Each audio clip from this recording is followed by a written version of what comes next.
and welcome to the special Christmas episode of Anime Audio Commentary. Today I'll be commenting on episode 9 of Toradora. If you'd like to watch along, then start watching now.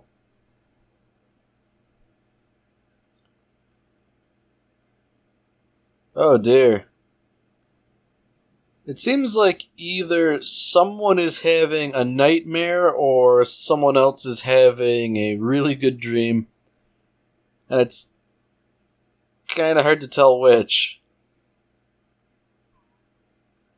Well, you know what? I take that back. I think this is pretty solidly in the nightmare camp.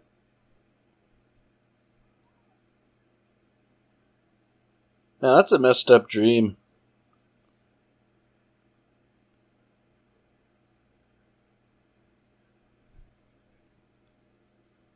Alright, so he's just sort of like blaming on the movie. Like, otherwise, one would have to wonder what precisely would cause something like that.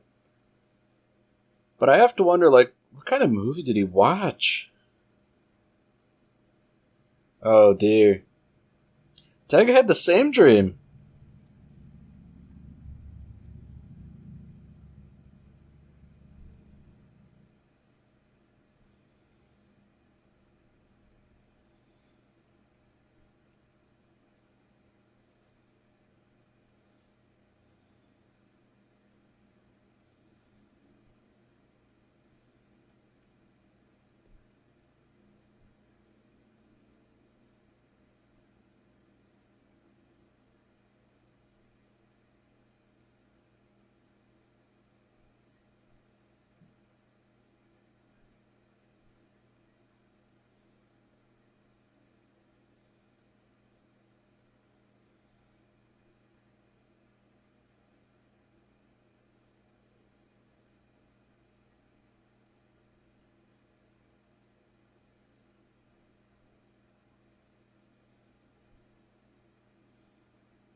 You know, one has to wonder why precisely they would both have the same horrible nightmare. That Taiga takes it as a grim portent of things to come is, a little bit out there, because, obviously he's not a dog. Things would have to get exceptionally weird for that to become the case. And, I think that's a little bit outside the boundaries of a reasonably realistic anime like this. So I think, the real interesting bit here is that Ryuji is trusting his mom to be in any way responsible while he goes on vacation. It seems like she could scarcely take care of herself, so putting her in charge of an animal seems like a bit of a tall order, if I'm being honest.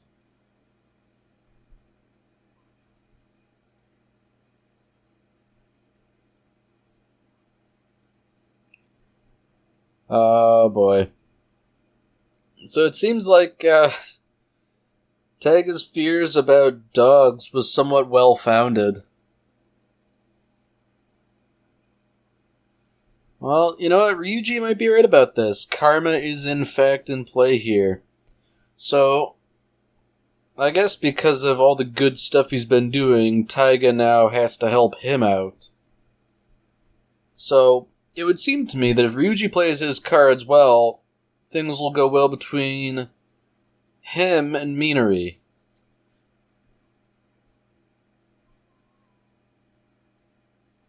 So, of course, I'd imagine this would manifest in Taiga sort of doing something to distract everyone else.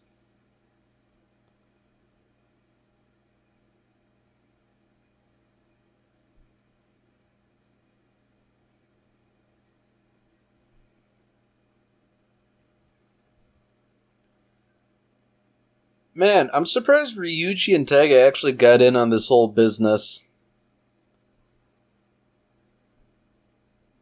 It seems like they would be too serious, or rather, they would take themselves too seriously to do something like that in public, but then again...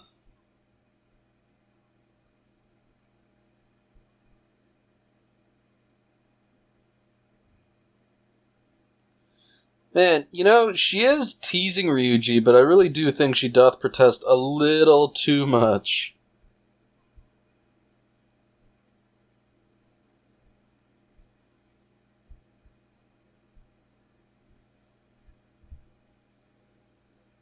Yeah, it seems to me that, Ami and Tag are just gonna go at it all vacation. I can't imagine they'll be able to put their differences aside. Especially after the previous episode with the swimming competition. If they were both, I guess, kind of poor sports about the whole thing, I can't imagine they'd be willing to bury the hatchet now.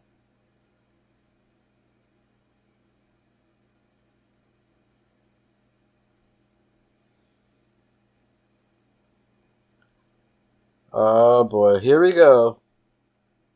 Taiga's just stirring the pot.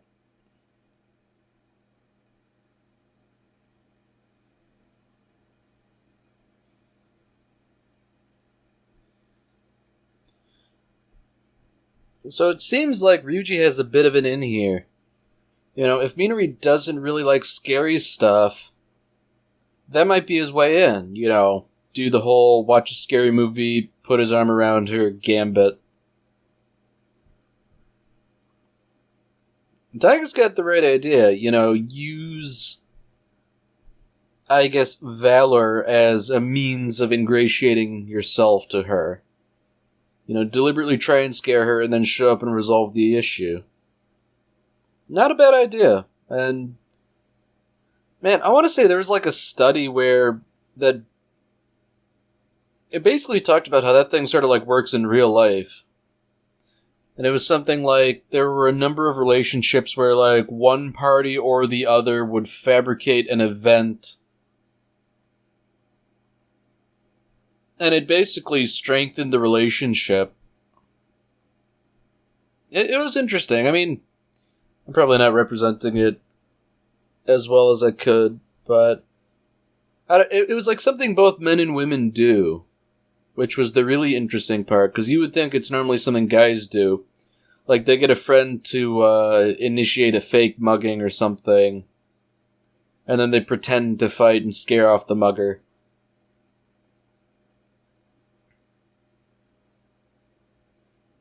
It seems to me that Ryuji might be getting stuck with the cleaning here. Being the responsible person he is, it only makes sense that he would dutifully clean while everybody else is out. Oh man, it's even worse. Like, even Ami ditched him. Ryuji doesn't deserve that. Poor guy.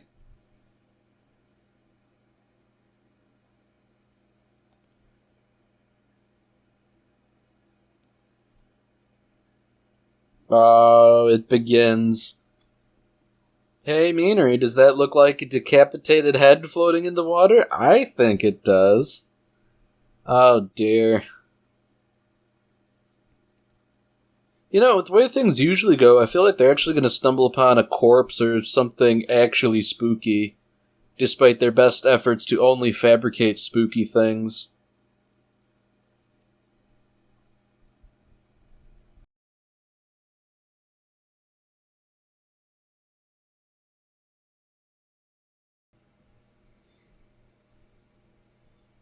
Oh, Ryuji. Taiga's supposed to help you, but you're being a good wingman. So on the one hand, he's trying to set her up to go with Kitamura on the motorcycle, but on the other hand, she's scared of motorcycles, I guess, so Minori goes instead.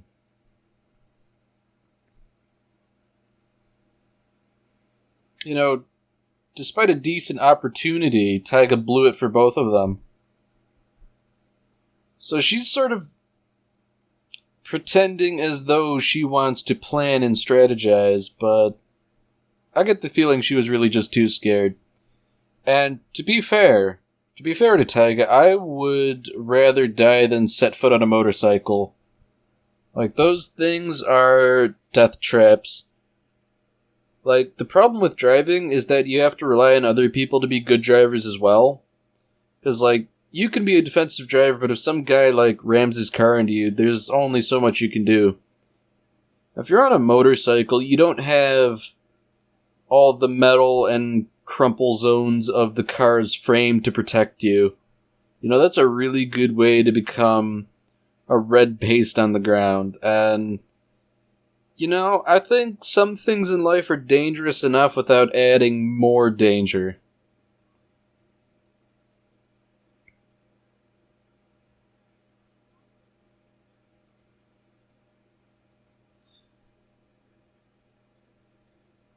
Man, why exactly is Ryuji quite so traumatized? Like, sure, Ami sort of, put him through the ringer, I guess. Playing hard to get and all that, but at the same time... Oh dear.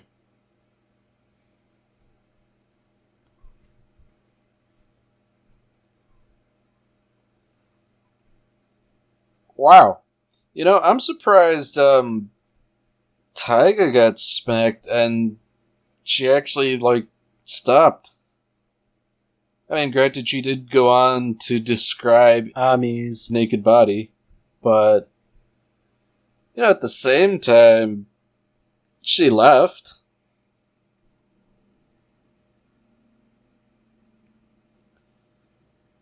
Alright, so here we go. You know, spooky stuff mixed with gaslighting. If that's not a recipe for romance, then, frankly, I really don't know what is.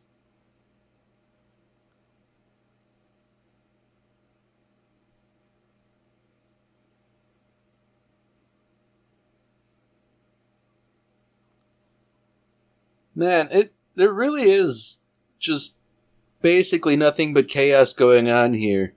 You know, there are two people arguing about spicy food versus non-spicy food. It seems to me the default position would be to make it non-spicy, and then those who want it spicy can add spice to it. Although I suppose that's because I don't really like spicy food either.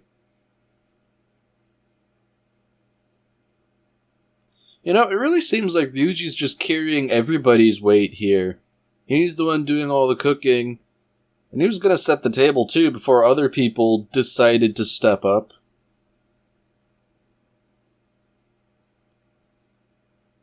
Wow, Kitamura. Man, just walk around wearing a towel, why don't you?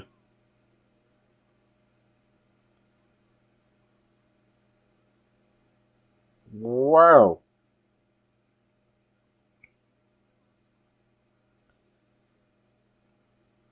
Oh dear.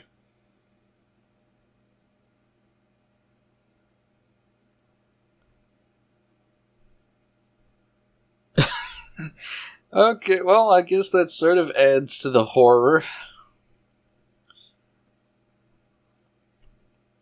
Man, poor Taiga.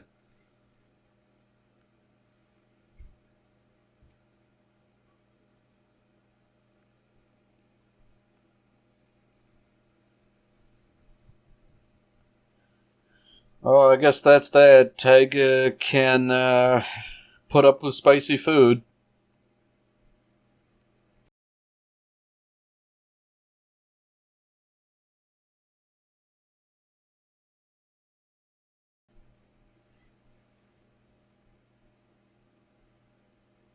Well, I guess visually, it's...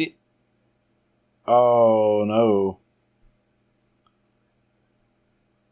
It seems like visually Taiga's is, not spicy, but she decided to try the spicy one anyways. See, this is precisely why I don't mess with spicy food, because sometimes it sneaks up on you.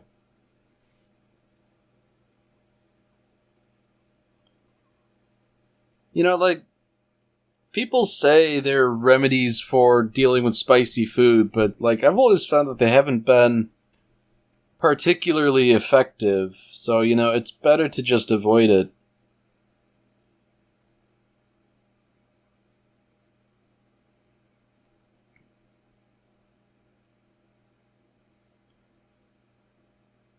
Ah. Okay, so Taiga's just sort of, getting in the way now.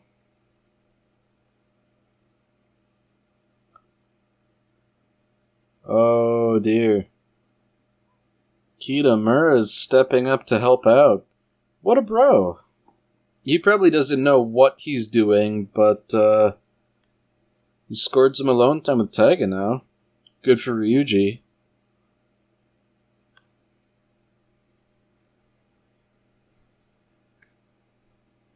Alright, so Ami's doing that thing where she pretends to be interested and then just acts all disinterested.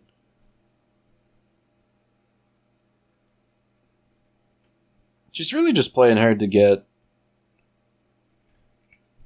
That really makes her the worst type of person. Just be forthright about what you want. Of course, she probably doesn't realize that she's not involved in any of the potential romances going on. She really is just an ancillary character.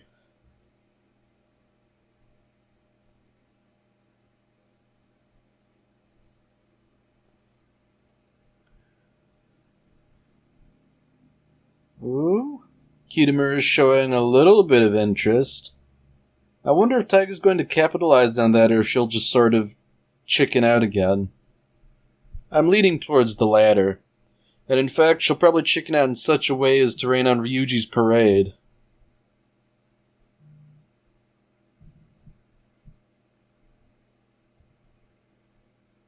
Ooh, a secret gift. How very interesting.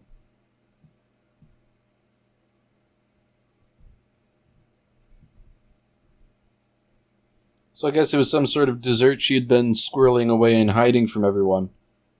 That's a nice gesture, if nothing else.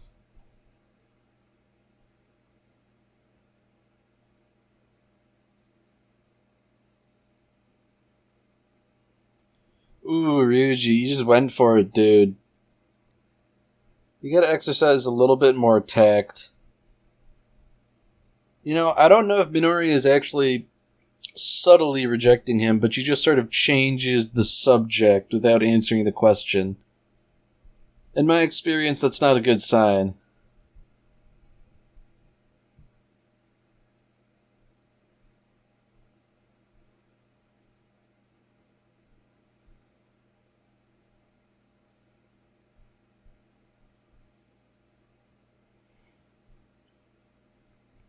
I don't know, now that she's talking about falling in love and all that, it really seems like she's trying to let him down kind of gently.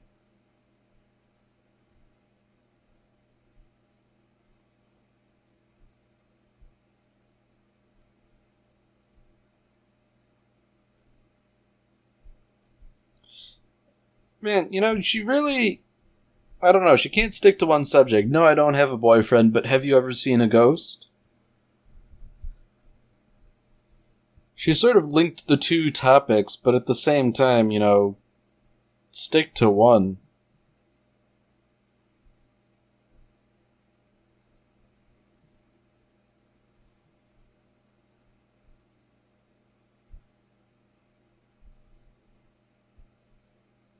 Well, you know what? I guess the mixing metaphors is kind of working out for Ryuji. Some people have to work really hard to see ghosts and all that.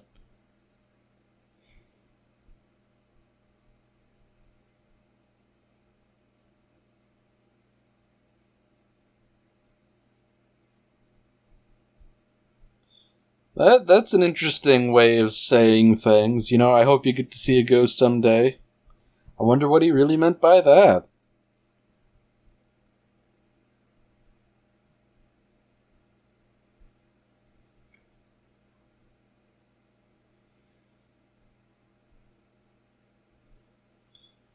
So it seems like everybody is sort of collectively missing the point here.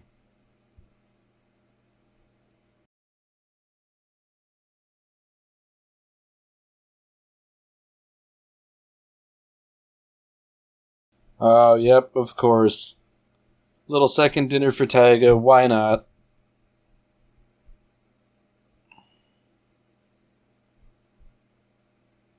Man, she really is incorrigible with her huge appetite and her penchant for getting Ryuji to cook for her.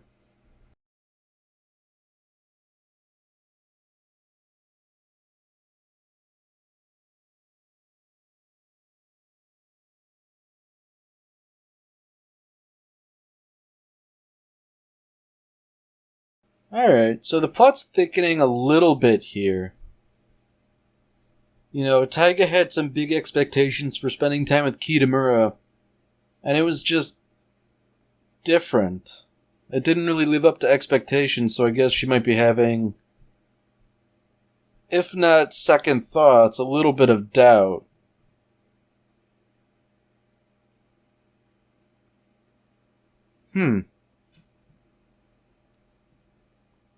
I find it interesting that she sort of, stops. It seemed like she was going to start talking about something else and just sort of said, oh, never mind. Oh, dear. Looks like there's an actual ghost now. How interesting.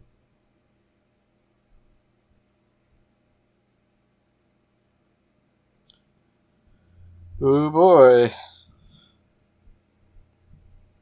What a coincidence. It seems like the ghost is only victimizing Ryuji and Taiga. How interesting.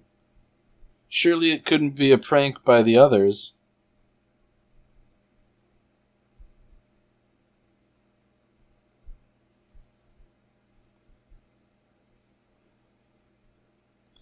Oh, it's totally just a horrible dream, right?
Alright, well that's it for this episode. If you've enjoyed it, then by all means, tune in for the next one. Merry Christmas, Space Cowboy.